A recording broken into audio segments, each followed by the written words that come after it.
Details of these and more stories coming your way in the next 20 minutes. If you stay with us, the bulletin is live on DSTV channel 279. We're also on Facebook, awaiting your thoughts and comments as the news is streaming there. We begin the bulletin from here. Organized Labour is seeking a meeting with President Akufo-Addo to discuss the operations of the Social Security and National Insurance Trust, SSNIT.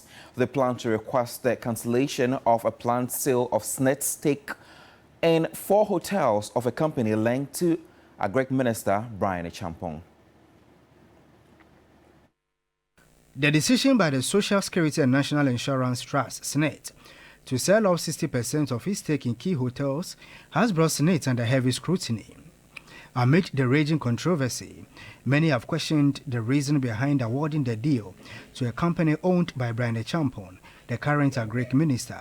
It follows a petition by the Nongtong Member of Parliament, Samuel Okudzeto-Ablakwa, who has asked the Commissioner of Human Rights and Administrative Justice, SHRAJ, to investigate and stop the sale of 4 SSNIT hotels to Brian Achampong's Rock City Hotel Limited. Okudzeto-Ablakwa, in his complaint, questioned the decision, saying the deal marks of an abuse of power, procurement breaches, conflict of interest, and graft. But in a swift response, SSNIT says its partnership with Rock City Hotel is the best among all the bids received, adding it's set for strategic partners started in 2018 and not concluded yet. For SSNIT, the move will help to raise capital and assist with management. This has, however, not sat well with organized labor, which is demanding an immediate cancellation of the agreement. There are many other issues our reps have brought to our attention that we need to discuss with the President himself. We will not allow pension funds to be toyed with. And this is our last warning. This is the last warning to those who are in charge of this country, that workers of Ghana will not allow our pension funds to be used anyhow, especially when assets of the pension fund is going to be sold to the Minister of State. This is not right. According to Dr. Yauban, the sale of the 60% shares to Brian Achampong, a politically exposed person, is unacceptable. We also find it difficult to understand why SSNIT's interest in these hotels should be sold to a company owned by a Minister of State. We do not think this is right. Organized labor, therefore, demands that the process of the sale of SSNIT's interest in the hotels be cancelled immediately. We are calling on the minister responsible for pensions to direct the Board of Trustees of SSNIT to cancel the process immediately. Otherwise, we, organized labor, we will advise ourselves. Chairman of the forum, Isaac Bampoado, served notice of a nationwide strike if the deal is not cancelled. We don't agree with that assertion. We think proper due diligence was not done. And we, as the major stakeholders for pension funds, we must not sit idle. And I repeat, our pension funds are used for Chaskele. We will not allow it. We are not happy with the due diligence that was done. And that's why we are calling that it should be cancelled immediately. He maintained that organized labor will not allow government and SSNIT to misuse the funds of pensioners. Pensions are guarded by the Act 766. We have investment guidelines under Act 766. And clearly, these guidelines have not been followed. Government should be aware that should they dare go ahead, it will be the mother of all strikes in Ghana. Meanwhile, SSNIT says it will fully cooperate with SHRAJ throughout the investigations. The Fair Wages and Salaries Commission has signed the conditions of service for nurses and midwives across the country, aiming to improve their living standards over a 2-year period.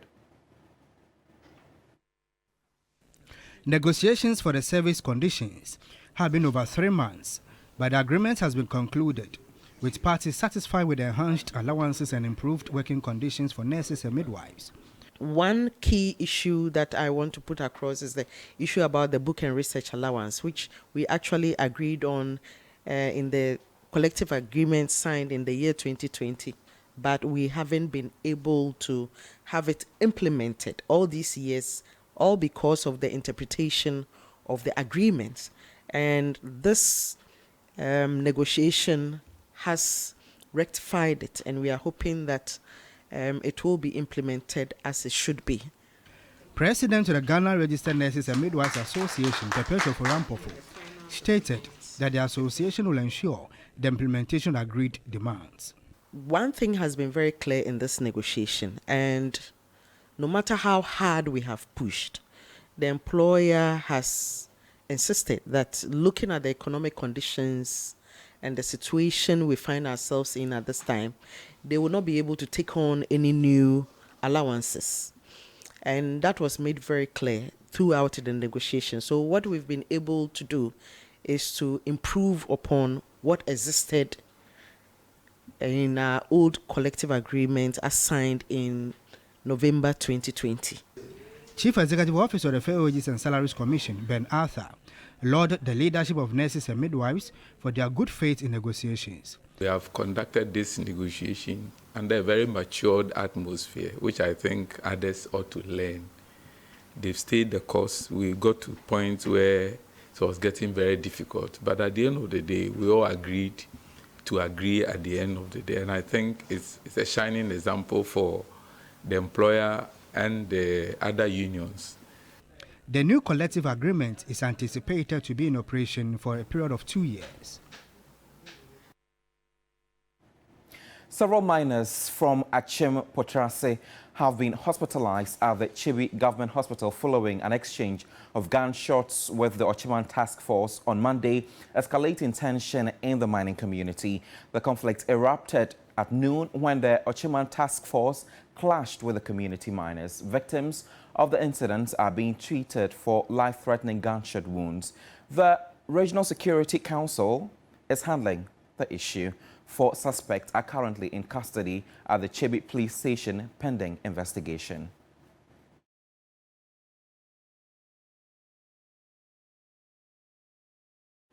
This is the second time this is happening in that community, and it needs immediate attention. In case you want to refresh your minds on it again, The Golden Enemy is on YouTube across all TV3 or Media General platforms where you can get to have a look. And I think this is an issue that needs to be resolved immediately. The Eastern Regional Minister, Seth Kwame Champong, tells TV3 that the police have taken over the case and investigations have commenced. Thank you very much. The Ghana Police Service, who are members of our Regional Security Council, are taking up the matter. When such occurrences do come up, they are considered as criminal acts.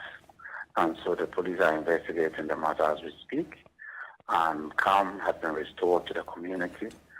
And we're just waiting for a full-scale investigative report.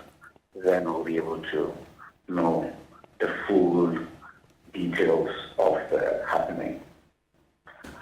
Basically, the Ochiman Task Force protects the Boakwa State 2 lands. That is their traditional role for their 2 lands. But when it comes to the public space, it's the Ghana Police Service who takes control, and the Regional Security Council Task Force who work to ensure that there is sanity in that space. And so as we speak, we got wind of some misunderstanding in that neighborhood, and we quickly deployed immediate rapid response team to go and ensure that we have some stability and some peace. A new report by the Office of the Special Prosecutor, OSP, and the Controller Accountant General's Department has revealed nearly 3 million cedis in salaries earned by ghost names of persons who were deceased, untraceable, or retired in the northern region. This expose was as a result of a joint investigation into the government's payroll administration, focusing on employees in the northern region. The Office of the Special Prosecutor and the Controller and Accountant General's Department observed that the payroll system in the northern region, covering educational institutions and the Ghana Education Service and the Tamale Teaching Hospital only, is attended to by an alarming number of unauthorized and inactive validators.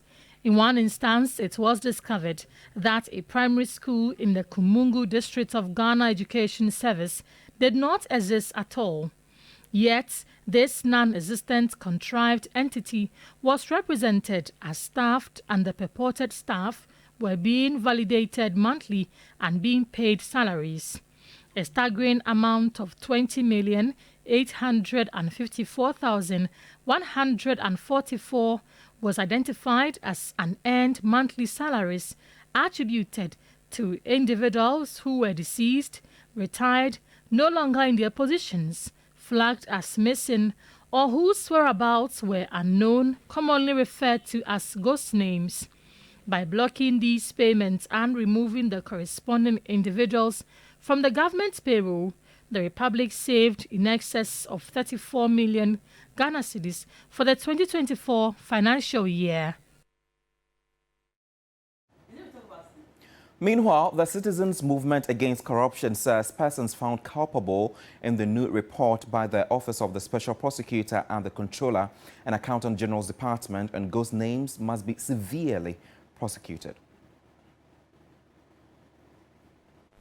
I mean, what would really be of use is if eventually some people are prosecuted and jailed, because it looks like the impunity is continuing at all levels of our governance system.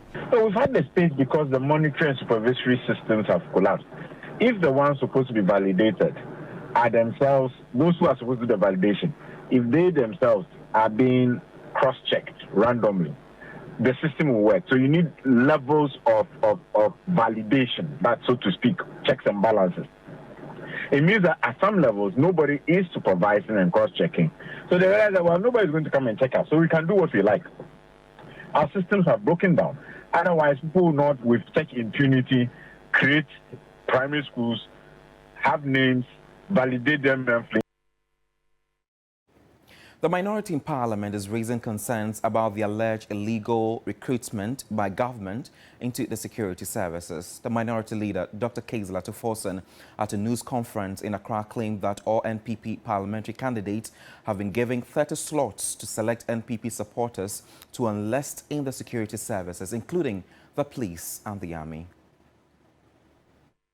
The minority in Parliament claims that security services are about to be infiltrated as the political climate intensifies for the upcoming general elections. The NDC minority can authoritatively state that not long ago, the NPP government again has illegally and fraudulently given out 30 slots to all MPP parliamentary candidates across the country for the recruitment into the security services, namely Ghana Police Service, 2, the Immigration Service, 3, the Fire Service, 4, the Ghana Army, 5, the Ghana Navy, and 6, the Ghana Air Force.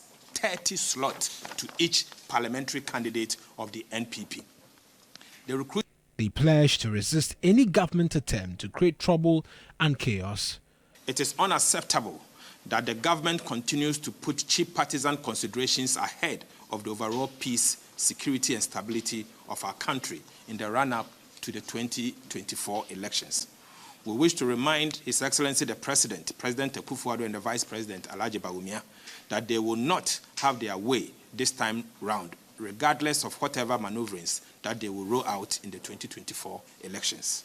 Beyond the news conference, the Defense and Interior Committee says it will not remain aloof. This is an opportunity for them to recruit their party thugs and hooligans into the security services. The aim is to deploy those thugs who will now be masked as police officers, immigration officers, and soldiers to help them rig the 2024 elections. In any case, we're saying that the process must be halted now and adverts made so that Ghanaians who are qualified, right, can be recruited on the basis of merit and not nepotism and partisan consideration. Health Minister Dr. Bernard Okoboy says government still owes a lot more nursing trainees allowance despite the release of 177 million cedis to clear the arrears of some 100,000 of them. The Health Minister on the sidelines of a working visit to the Lekma Hospital and the University of Ghana Medical School entreated the nursing trainees to trust government as it works hard to clear the remaining arrears. I have cited communiques from Ministry of Health to Ministry of Finance and back and forth, showing that we pay some 170 million Ghana cedis for over 100,000 nurses, covering I think about 4 months of payment.